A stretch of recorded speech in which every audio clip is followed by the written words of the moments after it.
Hello, my name's Dan Deacon. I'm a composer and performer, and we're here in my studio in Baltimore, Maryland. But, so you can use it as a ring mic, or you can put your audio in and send your signal out. It has these two weird details on the bottom. I've been here in this studio for a year. And prior to me moving in, it was two different venues. One was called the Hexagon, and one was called the Lo-Fi Social Club. I wanted a studio with the idea of it being not, when people think of a musician's studio, they don't think of it the same way that they think of an artist studio. And I wanted it to be more of an artist studio because it's not like I have a mixer set up or a room where it's like, oh, this is the drums, dude. We got a sweet drum sound in here. This is where, you know, this mixer was used to record, you know, like, I hate studios like that. They drive me crazy. I mean, like, the gear is nice, but I don't work in that capacity, so I don't need a studio like that.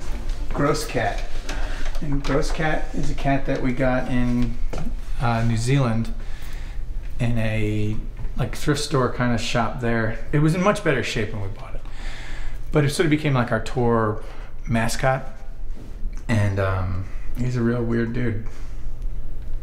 I wanted to be a place where I could experiment with sound and manipulate sound and create sound, but not make it exclusively a recording environment. So it's split up into two halves. This half is the more open, multi-purpose use space where, like, we shot the Truth Rush video in here up against that wall. I'm actually sitting, I guess, right where the camera was. We rehearse in here. And then the room next door is the room that we've modified the most. And it has a quality to it that it's just completely dead. There's no texture to the room. There's no room sound. I go back and forth between having this love-hate relationship with reverb. Right now it's totally crazy because we just moved everything from the other room in here for the video shoot for Truth Rush.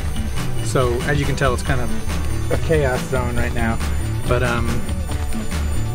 normally this room's completely empty and we just have, you know, the performer, and that's how it gets that sort of different quality sound.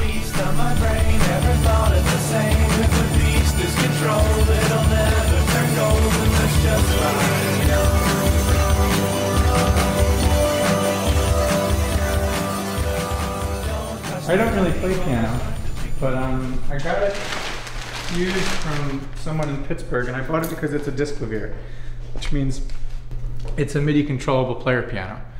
And I'm fascinated by disclaviers and use them extensively on Brahms and the new record America. And would like to focus on them more, but they're hard to come by, and so I bought it. And it was sort of like buying a car or a boat or something, because it's like, oh God, I own this thing that if I ever want to move or do anything with, I have this thing. Do you know what I mean? But, and I've never made a large purchase like that. It did feel weird to move into a show space and make it no longer one, while also looking for a space to have shows in, but it was just the perfect location for the studio. Do you know what I mean? And since it was no longer a venue, it had an energy to it. I'd rather move in on that than have it go vacant and move in somewhere that had no energy or history to it. You know what I mean? Like, the mural is by a friend of mine named DJ, and it existed when it was a venue. And it's, you know, I'm so happy it's there, and it's not just another black wall. Do you know what I mean? That there's this, you know, memory painted right onto the wall of what the space was.